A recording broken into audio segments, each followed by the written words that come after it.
Welcome to the MS&Me Radio Network. The broadcast shows are for informational and entertainment purposes only. They are not designed to provide listeners with specific personal, medical, or counseling advice. Individuals with a medical issue should always consult their healthcare provider. MS&Me is not responsible for content of individual shows. The views expressed by show hosts or their guests are their own. Enjoy the show. Welcome to A Life Less Traveled. Hi, I'm your host, Michael Wentink. I'm 41 years old and I live in San Antonio, Texas with my wife and two beautiful kiddos. I was diagnosed with multiple sclerosis back in 2008, and I write about my journey of being a husband and father living with MS, and you can check that out at my website at mjwentink.com. Once again, that's mjwentink.com. Some of my stories I share with the National MS Society, and they post them up on their blog at the msconnection.org. And some other writings are also at themighty.com. So I hope you get a chance to check them out there.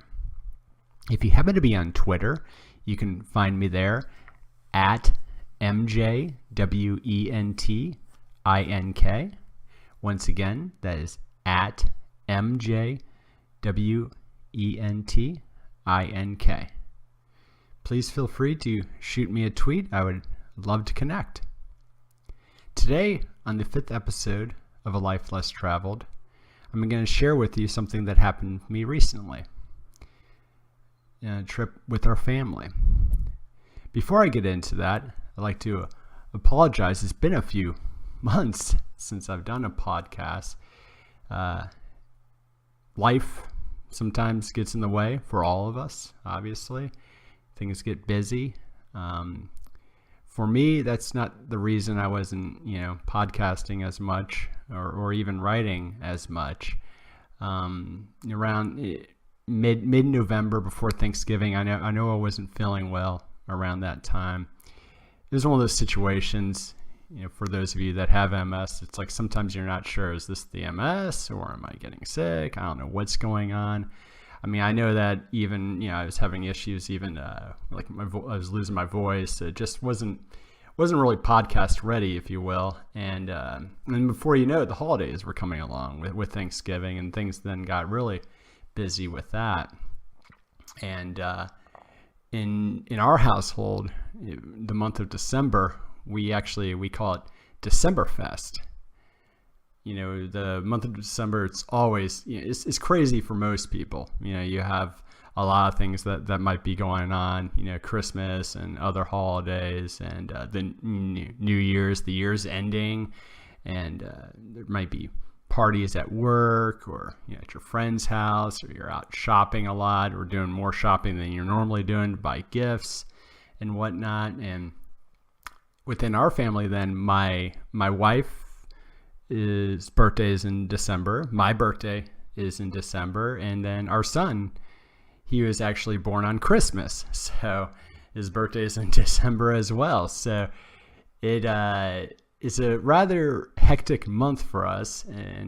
But we decided as a family we're going to embrace how crazy it can get around that time of year. And my wife, she even makes shirts. Individual shirts for us in the family to kind of commemorate each year, each Decemberfest. So we have a Decemberfest 2013 shirt, and this year we had a Decemberfest 2017 shirt. So it's definitely, a busy time for us. And as it was, this December, it was my wife's birthday is that first week of December. It's right after Thanksgiving, and things were getting busy around that time. But actually, what made it a little bit a difficult time was our puppy got sick, and this was actually before that. It was before even Thanksgiving. We just didn't realize at the time the extent of how sick he was getting.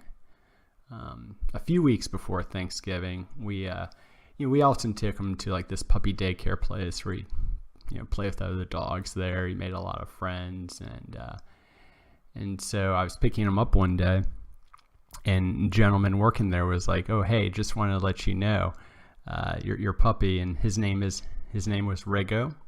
He's a chocolate lab, and he said the next time you bring him to the doggy daycare here, he needs to be neutered. So he can't come back until he is neutered. And we're like, oh, okay. And he was like, to be honest with you, we didn't even, the rule they have there is, if your dog's 6 months or older, it needs to be neutered or spayed. And, Rigo, he was born in January of 2017, and he became part of our family in March of last year. And so he was, 9 or 10 months at that time. But he, as I mentioned, he was a chocolate lab, but he wasn't growing at the same, rate that a chocolate lab or a Labrador should have been growing. He was smaller, and my wife and I were like, well, maybe he's just kind of smaller compared to other labs, because we had a lab before Rigo. We had another one. He was actually, my wife and I, he was our first child, if you will. His name was Jaeger, and he was a very loving part of our family. We got him a few years before we started a family of our own when our son was born, and so he was already an established member of our family, and the kiddos they loved Jaeger, and Jaeger was so sweet to him, as labs usually are with children. But by the time they were old enough to truly appreciate, having a dog, doing all the fun things, going on walks and playing and all that good stuff, Jaeger, he was kind of a senior citizen dog at that point, which it was fine. Jaeger still had fun with them and everything, but, it wasn't quite the same as, when getting a new puppy and having that growing with your entire family. And so we were really excited when we got Rigo in March of last year. And we were like, well, maybe he's just smaller than other labs, and things just, aren't, that's fine. We're going to love him, if he's smaller or bigger or whatever. He's our pup. Well, back to, need to go get him neutered. So we made that appointment and to get him neutered. And when we did that, before they did the surgery, they ran some, random, or not random tests, but they ran some tests on him, as they, anyone, the vets do before a surgery like that. And when they did that, that's when, some red flags started to pop up that he was having, some issues. Rigo is a very chill dog, particularly for a Labrador Retriever. He was just, but he was very sweet and very loving.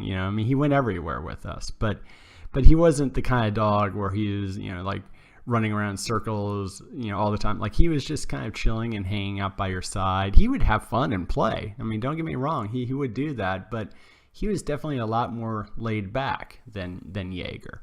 But, you have children, and you realize that, all because you have, human children I'm speaking of now, we had our son, we had our daughter, and, they look, alike in many different ways, and their personalities are alike, but they're also different as well. Each child is different. So, it's like, okay, yeah, so Jaeger was one way, but, Rigo was another way, and that was fine. But as it turned out, part of that, and actually a lot of that, may have been due to he was having issues with his liver, and it was not good when we spoke with the vet. It was not good news, and it was actually it was a punch to our gut, my wife and I. And this was around right before Thanksgiving time, and so we were trying to put him on special food, and we were doing anything we could, medicine. We were taking him to go see doggy specialist doctors in the hopes of anything would help out. But unfortunately, that first week of December, Rigo was getting he was already very ill, but it was, it was past that point. And so Rigo passed away not long after my wife's birthday, and it was a very heartbreaking time for our family, as you can, imagine for anyone losing a pet. But it was just like he had just become part of our family, and it was so hard for us, to move past Jaeger for a while, because we had him for a dozen years, and he was an established part of our family, and then we needed, my wife and I needed a little time and everything, and the kids were like, can we please get another dog? And we finally did, and then that happened, and that was just very tough. And so writing and podcasting was kind of taking a backseat with all the family stuff that was going on. And as it turned out, though, we had a trip planned in December. It was the week of Christmas. As I said, our son's born on Christmas, so sometimes we like to do things a little different, maybe go somewhere. We've done that once or twice, or but even just like when you think of the general like Christmas like feast of like turkey and ham and sweet potatoes and gravy and all that, so we mix it up. It's like, well, maybe we'll do pizza, or something like. We'll make homemade pizza, as a way to kind of celebrate. In the morning, we open gifts like it's Christmas and everything, and then in the afternoon, that's then we open up birthday presents for our son. We try to kind of keep things special, because it's a very incredibly special day in our household with everything that's going on. So we had a trip planned to Colorado around that time, and so that we had already planned it before Rigo got sick, and that was hard, to go to Colorado, and we had a lot of fun there. We had a blast, but it was almost like after what happened with Rigo, everything kind of had a damper on things. Even that we're in the month of December in San Antonio, we had snow, believe it or not. Like San Antonio never gets snow, and I mean like real actual snow. It wasn't something where it's like, hey, look, if you look real close, you might see a flake, but you gotta look close. No, this was like actual snow started coming down from the sky one day. It was like, it was during the twilight hours where it was kind of getting dusk outside, and the kids were able to go outside and run around and play. None of us, like in our neighborhood, we were just all like stunned. People were taking pictures out their window. They're like, oh, it's snow. And it actually stuck to the ground. Now, and please keep in mind, for those of you not living in Texas, we didn't get like a foot, and we didn't even get 6 inches. We didn't even get a couple inches. It was probably maybe like an inch or something like that. But this was like good snow where they were able to make actual snowmen with it. It was quite an amazing and surprising experience. But even with that happening, it was still just like that sadness, though, during the month of December of what happened with our puppy passing away like that. But we went to Colorado. We had the trip planned, and we were still super excited about it. And as I said, we still had a blast there. And it was for that week of Christmas we headed out there. And that's what, I really wanted my, our discussion today to kind of focus on what happened when we were out there in Colorado. Before I get into our trip to Colorado, just want to talk about something that could actually be, an actual discussion all on its own about whether or not you tell your children, how you tell your children, when you tell your children that you have multiple sclerosis. And that's something that I'll probably, one day discuss and try to take up the whole half hour. That could be multi-parts. For a lot of people, it's like, I think everyone has to make their own decision on something like that. Some people, maybe they don't want to weigh their children with that burden, of saying, hey, mommy or daddy, we have, you need to understand something. We have something called, multiple sclerosis. That's a hard discussion to have. after I was, diagnosed, and, the flight home from Minnesota, I was diagnosed at the Mayo Clinic and flew home, and I had a lot of time to think. And I guess in my mind, I wanted to be open and honest with people, whether it be at work or friends and family. And, and some people, they're not that way, and that's fine. It's you got to find your own comfort zone. That doesn't mean that I'm like broadcasting it to people as soon as I meet them, because, it is awkward. It's tough to kind of talk about it sometimes. But, I wanted my children to know and understand that the issue is that, well, how much can they really understand as it is? So, I mean, I've shared with them. They know that I'm living with something, and they know the name of it, and they try to pronounce it. But how much can they really get their heads around how it's impacting me? I mean, it's hard enough for an adult, to understand what multiple sclerosis is. That's why I write about it, to try to increase awareness and understanding of the disease. So let alone expect my children to understand what's going on. Many of these, the symptoms that, I suffer from, they're invisible, and that's how it is for a lot of people. So some people it's not as invisible, but for a lot of people that's what it is. So I could be looking fine, but it doesn't mean that I'm feeling good. So I've shared with both of them, my son and my daughter, and there's videos that are out there. The MS Society has stuff, and there's other places where there's literature and stuff you can to help you talk to them about it. But so they understand the basics of what I go through, because they know I get the medicine and the shots and all that stuff. But I kind of feel like, for the most part though, I do a pretty decent job of keeping it hidden from them. I know that doesn't make sense. I told them, hey, I got MS, but I'm gonna keep it hidden from you. I mean, I'm not intentionally doing that. I guess I want them to have the daddy experience. I want my wife to have the husband experience, and I want them to have the father experience.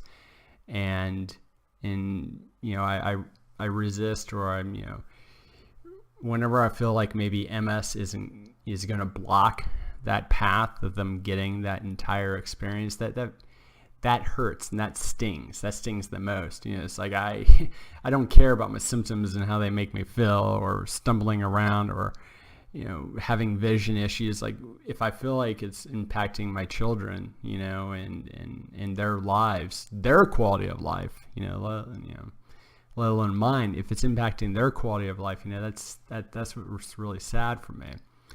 But so I feel like, for the most part, they know I have MS, but they don't necessarily see everything that I'm going through, because I don't want it to be, a constant discussion. I don't want it to be something that is just like they're going to grow up and they're going to look back and be like, oh, Dad was talking about MS every day. That's not the way that it works in our household. I mean, there's certain times of the year, particularly during the summer, they're aware that maybe I'm not going to be outside as much. And it's just, it's very difficult for me with heat. And so they get that. But, when you go on a trip with your family, when we did, you lose the luxury of being at home.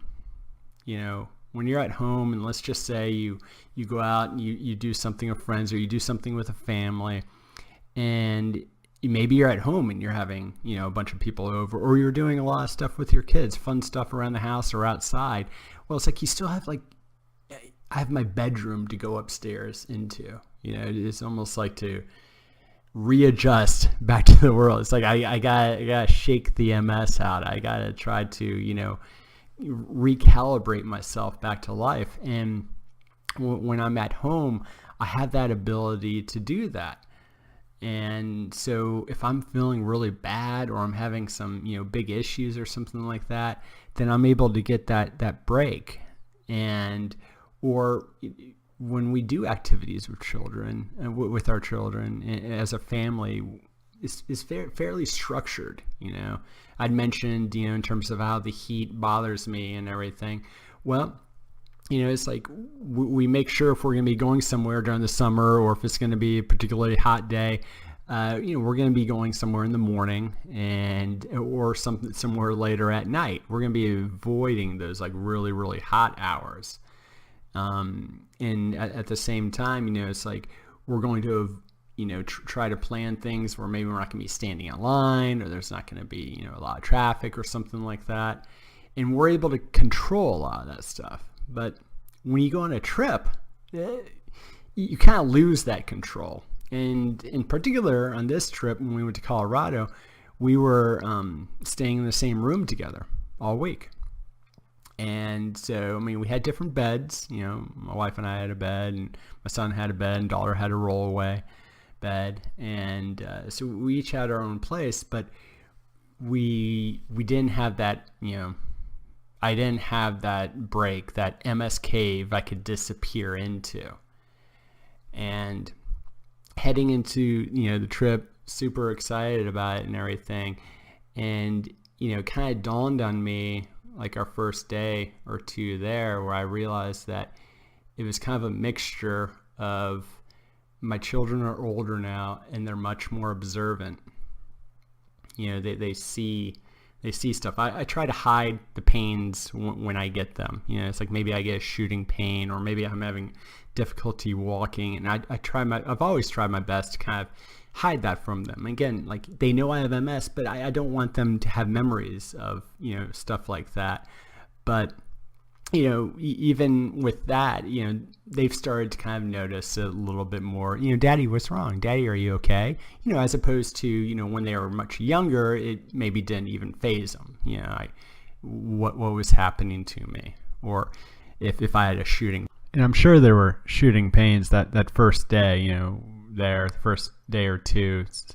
Whenever you travel with, MS, it's kind of like your body has to recuperate from that long day of, traveling to the airport, being on the plane. And it's just, it can be very taxing on the body. It's taxing for, anybody in the world. It's like not like anyone's like, yay, I get to go hang out in the airport for a few hours tomorrow. But one of the issues that I've always, had, or I guess maybe in recent years, it's hard for me to fall asleep at night. It's almost like I have to wind down my body, if you will. Because my legs, they like to kind of, they move a lot. It's kind of like, I don't know, spasming, just kind of holding them, still. It's not like, noticeable. I'm not shaking the bed or anything like that, but just feeling comfortable enough. And it's living with MS. One thing I've learned is that, I'm always exhausted. It's very hard to find energy, but then, like, I'm not necessarily falling asleep. I can't get to sleep, which is so frustrating.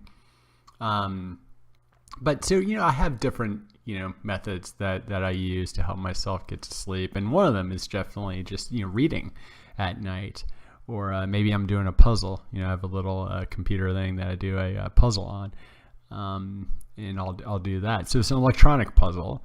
And that, first or second night there, when I was doing that, I noticed someone looking over at me, and in the bed next to me, it's my son, and he's just, he's staring at me, and it's there late at night, and I see him watching me, and I just, I get the, it's like the pit in my stomach where, I could see him looking at me, struggling to sleep, it's not even struggling to sleep, struggling to get tired and to get comfortable. These are things that, he's not supposed to see. This is the stuff that I keep hidden, and he is watching it there, and it just made me sad inside knowing, this, and it dawned on me that, I can't, my children, I can't hide this. This is the reality of what it is. I struggle to get to sleep, in addition to all the other things that may go on with MS, that's part of it. And, the next day is just, that seeing me, in my kind of the method that I have to wake up, and my body, how like my hands don't necessarily work each morning. They're very like numb or very rigid. Different parts of my body can be that way. So it's not like I just wake up and pop out of bed and I'm like, hey, good morning. It doesn't happen that way. But when you're sharing a room together for a week, it's like those secrets, they're all out. They're all out there. And I couldn't hide my MS from my children anymore on this trip. And when we're together and doing different things as a family, because we go back to the hotel room, I had nowhere to just crash out. I had nowhere to go into that MS cave where I can somehow or another just try to re-energize myself or recuperate, and just, I like to, call it just resting my bones, because that's what it feels like sometimes. We even, we took them ice skating while we were there. And as we were like on the way to the ice skating rink, I could just feel the vertigo coming on. And we get there and we put on the skates and everything, and I get up and it's like the room's spinning, and I was like, I can't go out there, And so, my wife took my children out there and they did the ice skating, and I tried to take pictures. It was very hard, because even just seeing people going around in circles on the ice was making me feel ill. But, I try to, give them the father experience, and give my wife the husband experience, and be there. But it was on that trip when we went there to Colorado, I realized that, number one, my children are getting older and they're a lot more observant now.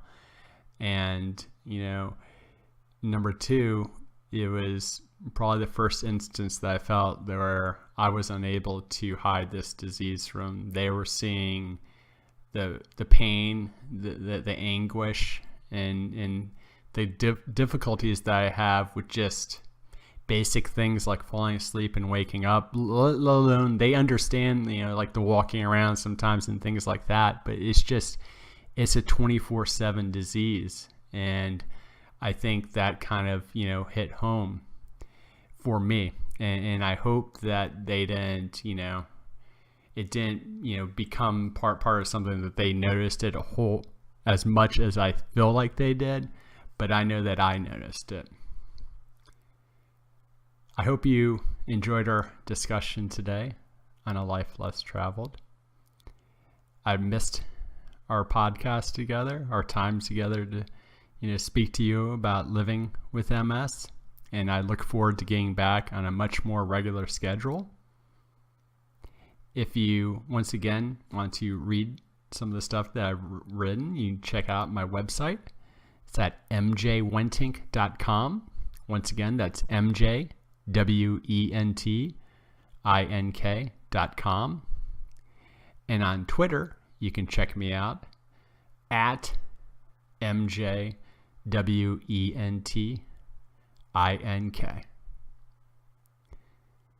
So I hope to hear from you soon on Twitter, or hit me up on my website. And until the next time on A Life Less Traveled, I hope you have a great day. Thanks.